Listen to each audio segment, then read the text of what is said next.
তো বন্ধুরা, তোমরা সবাই কেমন আছো? আশা করি সবাই অনেক ভালো আছো। আমিও ভালো আছি। তো আজকে আমি দেখুন অ্যালোভেরা ঘৃতকুমারী যাই বলে থাকুন, তার চারা পেয়ে গেছি।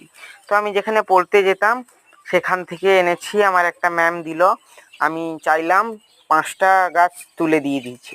তো এগুলো আমাকে বললো নাকি অ্যালোভেরার বীজ থেকে তৈরি। আমি জানি আপনারা কেউ বিশ্বাস করবেন না, কিন্তু এটাই সত্যি।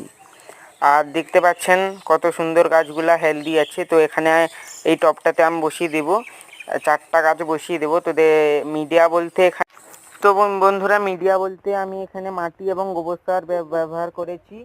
আর গাছ 4টা বসিয়ে ফেলবো। দেখুন এখানে 4টা গাছই লেগে যাবে।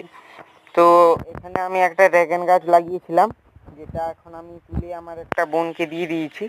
সে আমাকে অনেক দিন ধরে চাইছিল একটা ড্রাগন গাছ নিব, আমি তাকে তুলে দিয়ে দিলাম। আর আমার যদি এই ছোট্ট ব্লগগুলি আপনাদের ভালো লেগে থাকে, তো বন্ধুরা দেখতে পাচ্ছেন আমি ছোট্ট কৌটোটায় লাগিয়ে দিব 4টা। আমার যদি ভিডিওগুলি ভালো লাগে অবশ্যই একটা লাইক করে দেবেন। আর দেখতে পাচ্ছেন 4টা গাছ বসিয়ে দিয়েছি। বৃষ্টি হয়েছে তাই আমি জল দেব না। তো আজকের মতো আসি, দেখা হবে অন্য কোনো ছোট্ট ব্লগে। ততক্ষণের জন্য বাই।